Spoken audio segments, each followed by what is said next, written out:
अस्सलाम वालेकुम।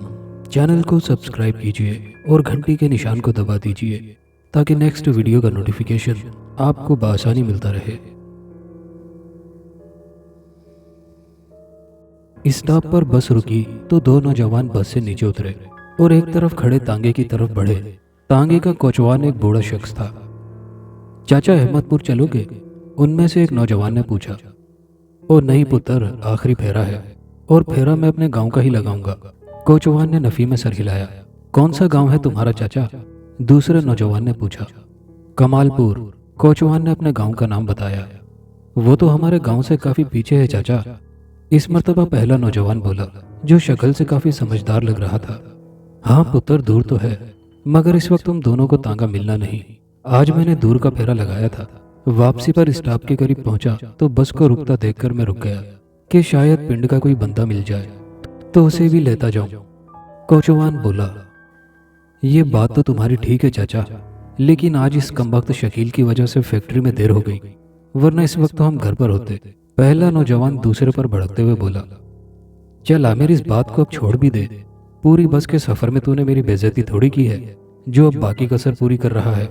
अरे बताया तो है, अपनी महबूबा के लिए पाजेब लेने गया था, इस वजह से देर हो गई बस। दूसरा, जिसका नाम शकील था, उसने कहा, देख लिया अपनी माशूका की पाजेबों का नतीजा। अब गांव कैसे जाएंगे? अगर पैदल भी निकले तो तकरीबन 2.5 घंटे लग जाएंगे। और पैदल जाने वालों के किस्से तो तू सुनता ही रहता है कि आए दिन कोई ना कोई उन्हें लूट लेता है। अब लूटना तो एक तरफ, ऊपर से मारता भी है। आमिर ने गुस्से से शकील पर बरसते हुए कहा, अगर हम कमालपुर तक चाचा के साथ चले जाएं तो हमारा सफर काफी कम हो जाएगा और हो सकता है शायद कमालपुर में हमें कोई तांगा मिल जाए जैसे यहाँ मिला है। हालांकि इस वक्त यहाँ तांगा मिलता नहीं है, और तांगा क्यों मिला है इसकी वजाहत तो चाचा ने कर ही दी है। शकील ने कहा, अबे वहां क्या तेरा ताया तांगा लेकर खड़ा होगा? आमिर का पारा फुल चढ़ा हुआ था। शायद मिल भी जाए, बूढ़े कोचवान ने शकील का साथ देते हुए कहा। चाचा, इत्तेफाक बार बार नहीं होते। मैं तो फैक्ट्री में ही सो जाता, पर कल छुट्टी है इसलिए घर जा रहा हूँ, और महविश से भी तो मिलना है।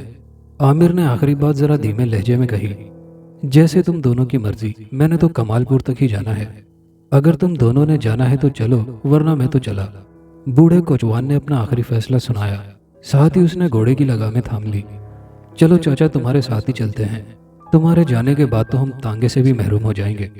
आखिरकार आमिर ने हथियार डालते हुए कहा, और साथ ही वो तांगे पर चढ़कर पिछली सीट पर बैठ गया। शकील भला कहाँ पीछे रहने वाला था, वो भी तेजी से तांगे पर सवार हो गया। तो कोचवान ने घोड़े को इशारा दिया तो घोड़ा आगे बढ़ने लगा। कमालपुर से तो अहमदपुर काफी दूर है। आमिर ने उकताए हुए लहजे में जवाब दिया। अरे भाई, अब तो मुझे माफ कर दे, शकील बेजार लहजे में बोला।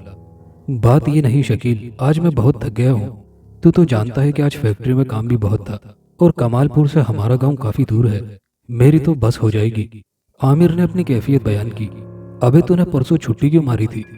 अरे अम्मा बीमार थी इसलिए, शकील ने वजह बताई। खैर, तूने जो पाजेबें खरीदी हैं वो तो दिखा मुझे, आमिर ने कहा। तो शकील ने कमीज की साइड की जेब से 2 सिल्वर कलर की पाजेबें निकालकर आमिर को पकड़ा दी। आज चांद की चांदनी हरसू फैली हुई थी। पाजेबें तो काफी खूबसूरत हैं, आमिर ने शकील के कंधे पर हाथ मारते हुए बोला। काफी टाइम और पैसे खर्च किए हैं, शकील ने कहा। तूने महविश के लिए कुछ नहीं लिया? मैंने कुछ और लिया है, लेकिन अब दिल इन पाजेबों पर आ रहा है कि ये महविश को दे दूं, आमिर ने मुस्कुराते हुए कहा। तो शकील ने तेजी से हाथ आगे बढ़ाकर वो पाजेबें आमिर से छीन ली। पता है तुझे, इन पाजेबों की वजह से ही मैं पिछले 2 घंटों से तुझसे अपनी बेइज्जती करवा रहा हूँ, और तू इन्हें लेने की बात कर रहा है, शकील ने पाजेबें जेब में डालते हुए कहा। अबे तूने बताया नहीं कि तूने महविश के लिए क्या लिया है? मैंने, ये देख।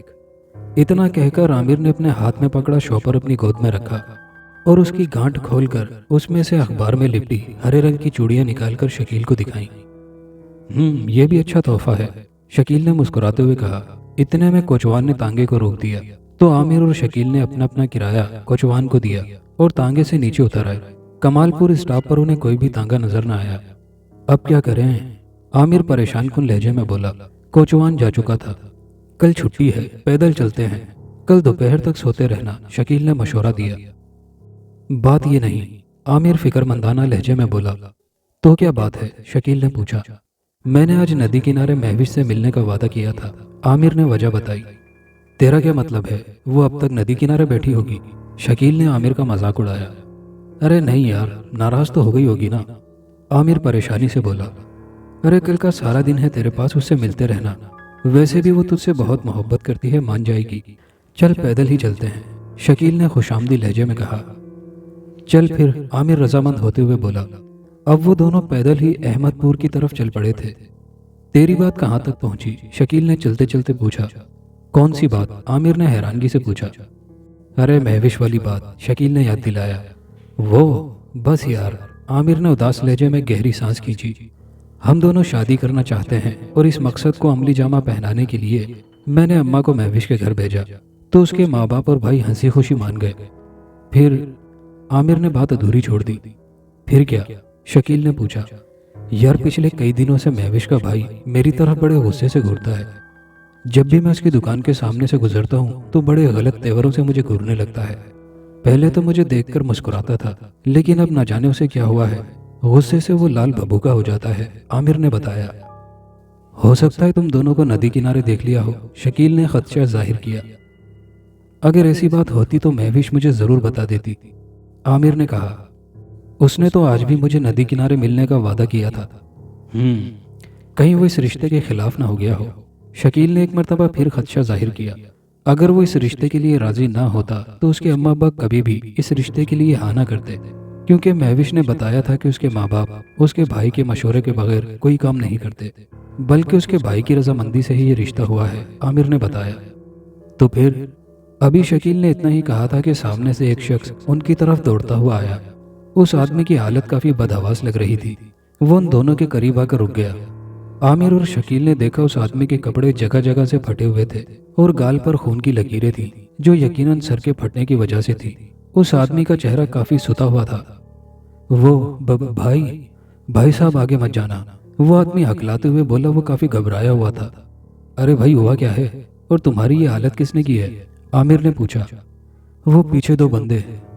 वो आदमी अपना सर पकड़कर सड़क पर बैठ गया। आमिर और शकील ने एक दूसरे की तरफ देखा, फिर वो दोनों भी उसके करीब बैठ गए। मैं कमालपुर का रहने वाला हूँ। यहाँ जब 62 में अपनी बीवी को उसके माँ बाप के घर छोड़ने आया था। वापसी में देर हो गई, तांगा न मिलने पर मैं पैदल ही चल पड़ा। यहाँ पास ही तो कमालपुर है। मैं उस तरफ से आ रहा था कि अचानक झाड़ियों से दो आदमी निकले और उन्होंने मुझे मारना शुरू कर दिया। मेरे कपड़े फाड़ डाले और मेरे सारे पैसे छीन लिए। तुम दोनों उधर न जाना, वरना तुम दोनों को भी मारेंगे। उनके पास पिस्तौल भी है। इतना कहकर वो शख्स उठा और साथ ही कमालपुर जाने वाले रास्ते की तरफ तेज तेज कदमों से बढ़ गया। अब आमिर और शकील एक दूसरे का मुंह तकने लगे कि अब क्या करें। शकील ने घबराई हुई आवाज में माथे पर आए हुए पसीने को साफ करते हुए कहा, तू ही बता। मैंने तो तुझे पहले ही कहा था कि पैदल खतरा है, लेकिन तू नहीं माना। ऊपर से हमारे पास पैसे भी हैं। आमिर भी परेशान कुन लहजे में बोला। ऐसा करते हैं कि रात उस हवेली में ठहरते हैं। शकील ने आमिर से सामने कुछ दूरी पर एक खंडरनुमा हवेली की तरफ इशारा करते हुए कहा। अब आमिर ने उस हवेली की तरफ देखा, जो चांद की रोशनी में बड़ी पुरस्कार नजर आ रही थी। पर उस हवेली के बारे में तो बड़ी अजीब बातें मशहूर हैं, आमिर ने परेशान होते हुए बोला। तू इन बातों पर यकीन करता है? शकील ने पूछा। मैं तो इस बात पर भी यकीन नहीं करता था कि इस सड़क पर लोगों को लूटा जाता है, लेकिन आज यकीन हो गया, आमिर बोला। तो इसका मतलब तुझे नादीदा कुव्वतों पर यकीन आ गया, शकील ने कहा। नहीं, ऐसी बात तो नहीं है, आमिर बोला। खैर चला, जो हवेली में ही ठहरते हैं।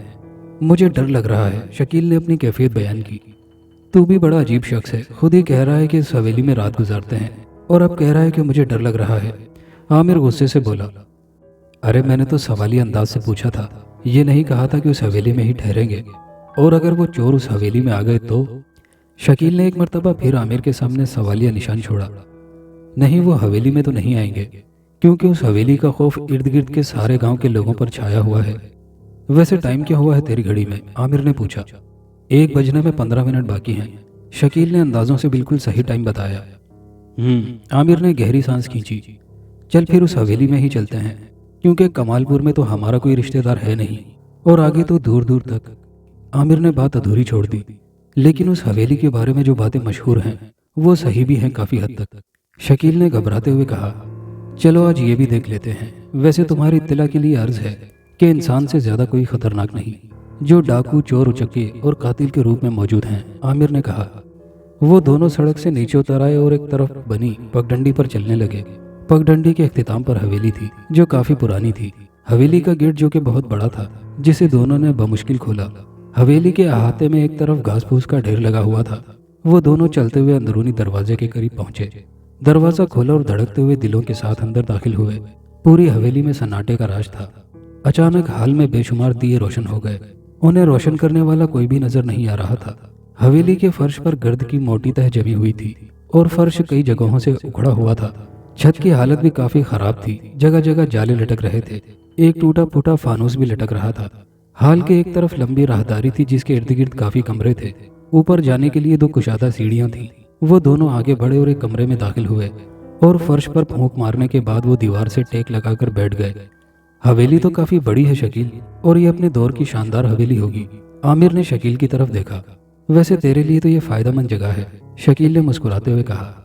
वो कैसे? आमिर ने माथे को सिकोड़ा। कल अगर किसी तरह महविश का भाई ना माना तो महविश को भगाकर इस हवेली में ले आना, क्योंकि यहाँ डर की वजह से कोई नहीं आएगा, शकील ने कहा। तो आमिर एक जोरदार कहकहा लगाकर हंस पड़ा और फिर वो दोनों दीवार से टेक लगाए बेसुध हो गए। रात का न जाने वो कौन सा पहर था जब आमिर की अचानक आंख खुल गई। वो इर्द गिर्द देखने लगा। उसने देखा शकील उसके करीब नहीं था।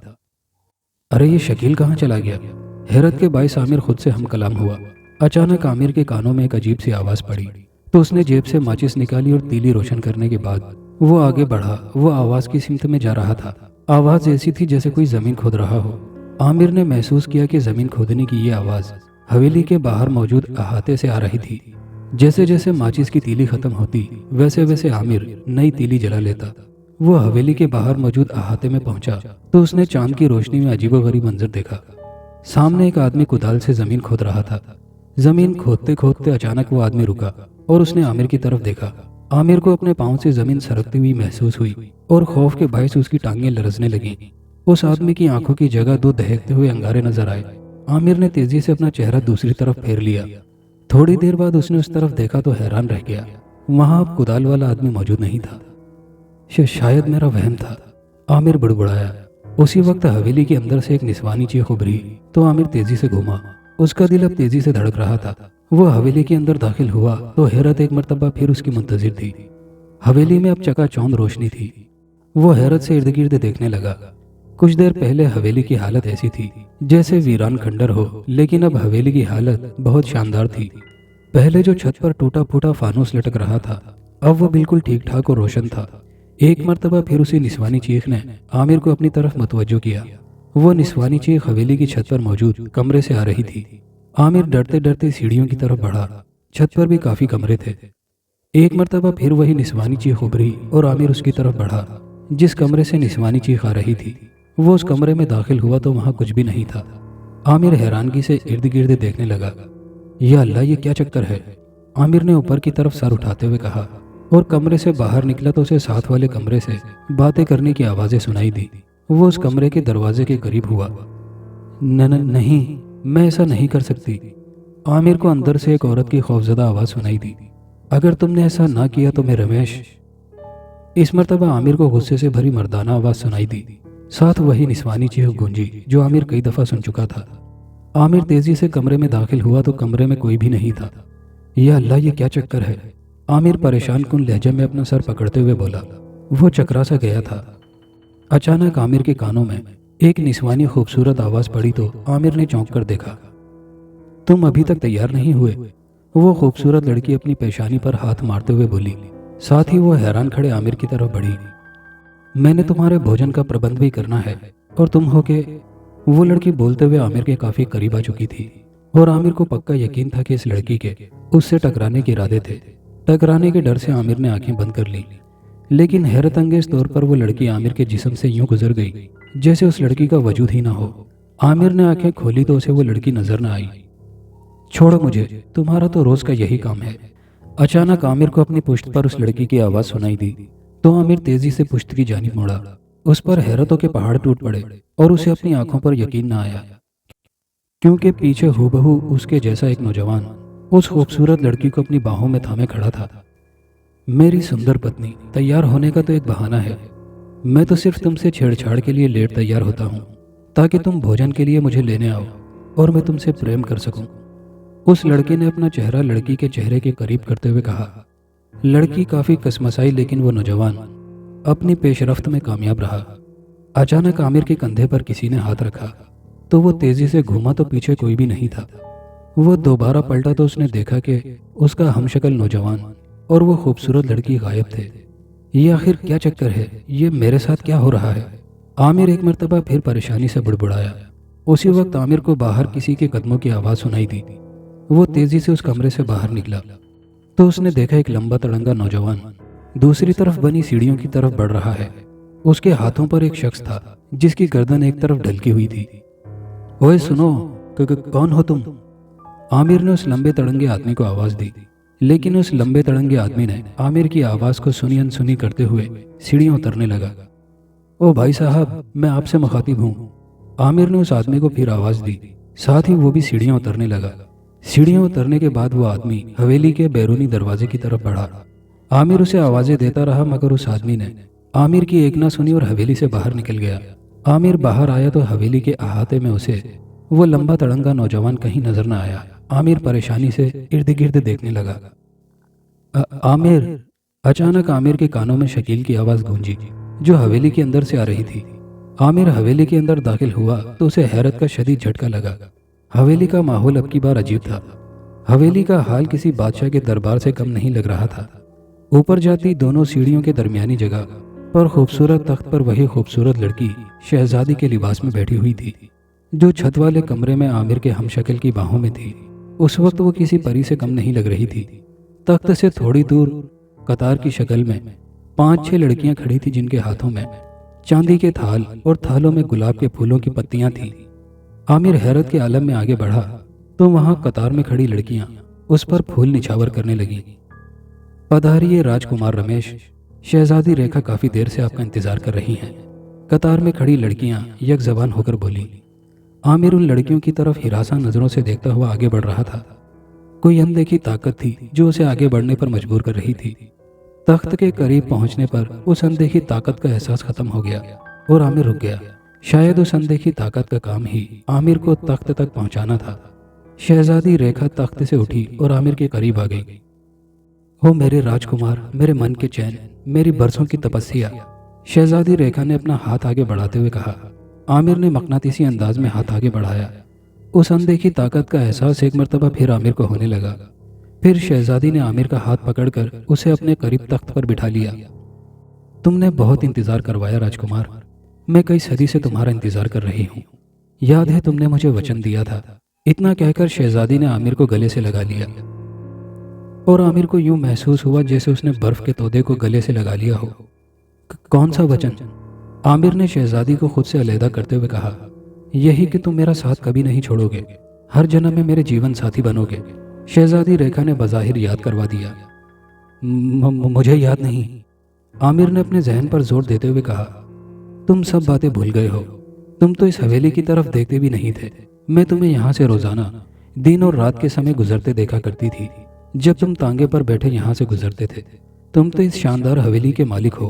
क्यों तुमने अपनी जिंदगी को इतना मुश्किल बनाया हुआ है? शहजादी रेखा ने दुखी लहजे में कहा।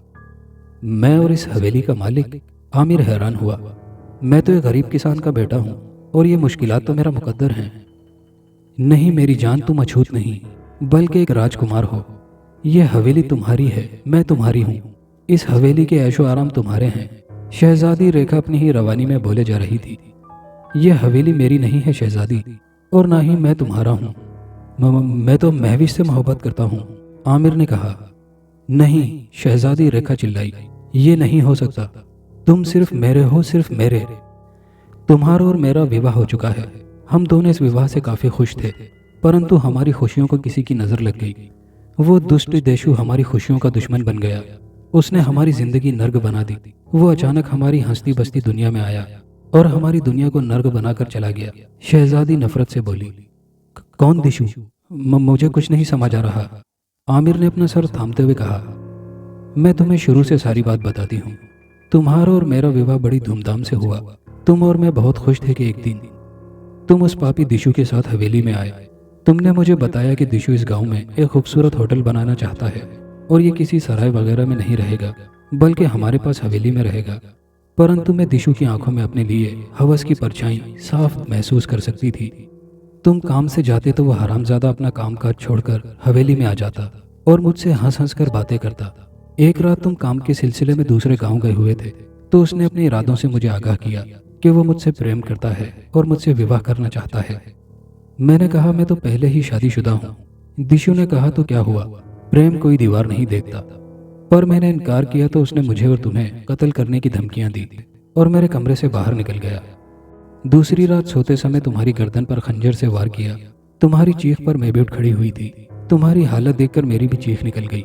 हमारी चीखों की आवाज सुनकर हमारा बूढ़ा नौकर नारायण कमरे में आ गया। दिशु ने खंजर के वार से उसकी भी हत्या कर दी। मैं तुम्हारी तरफ बढ़ी तो तुमने मुझे वचन दिया कि तुम हर जन्म में मुझे ही मिलोगे। फिर तुम्हारी मृत्यु हो गई। मैं तुम्हारी लाश पर आंसू बहा रही थी।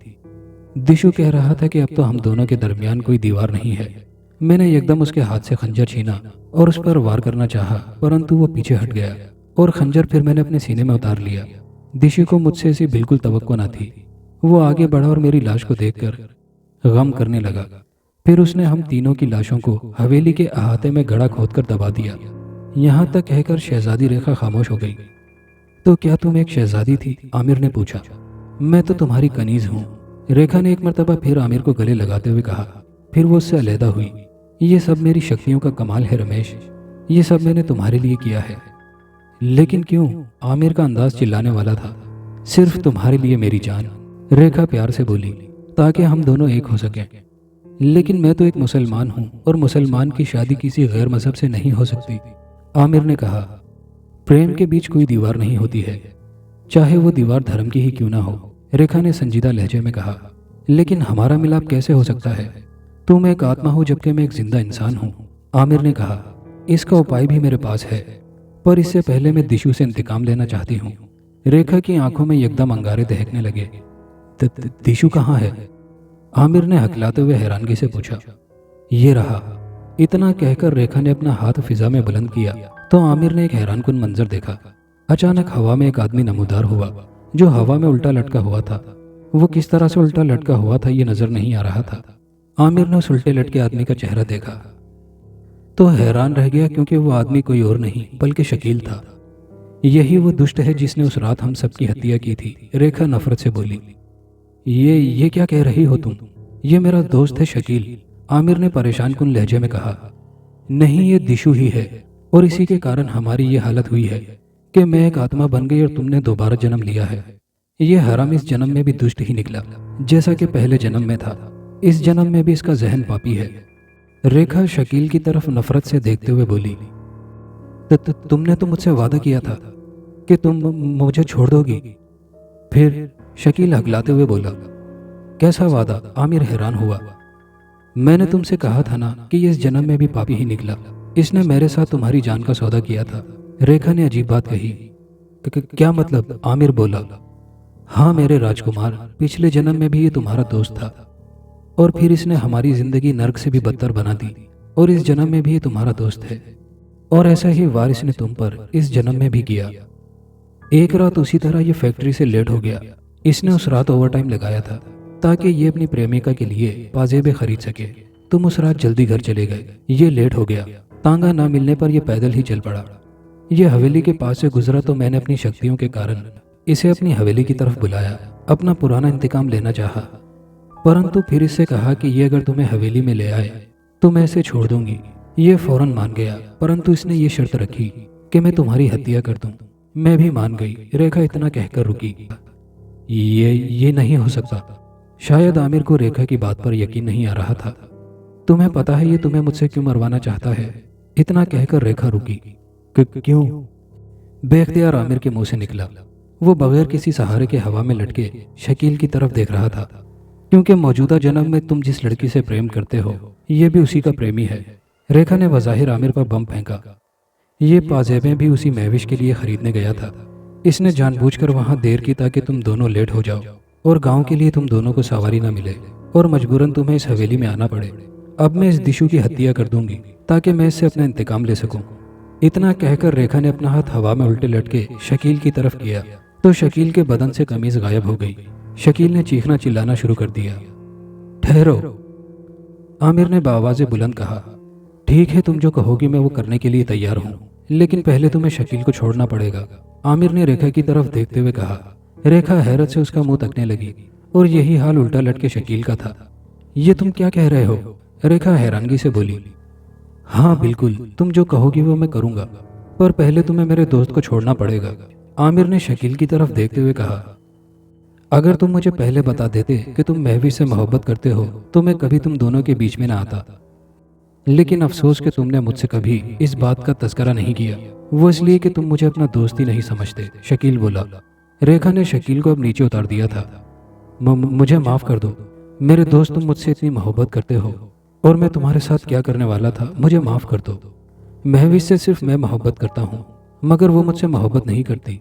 उसे तो ये भी मालूम नहीं कि मैं उससे मोहब्बत करता हूँ, लेकिन आज मैं समझता हूँ कि महविश का इंतखाब बहुत अच्छा है। वो बहुत खुश नसीब है जिसे तुम जैसा साथी मिलेगा, शकील शर्मिंदा लहजे और भराई हुई आवाज़ में बोला।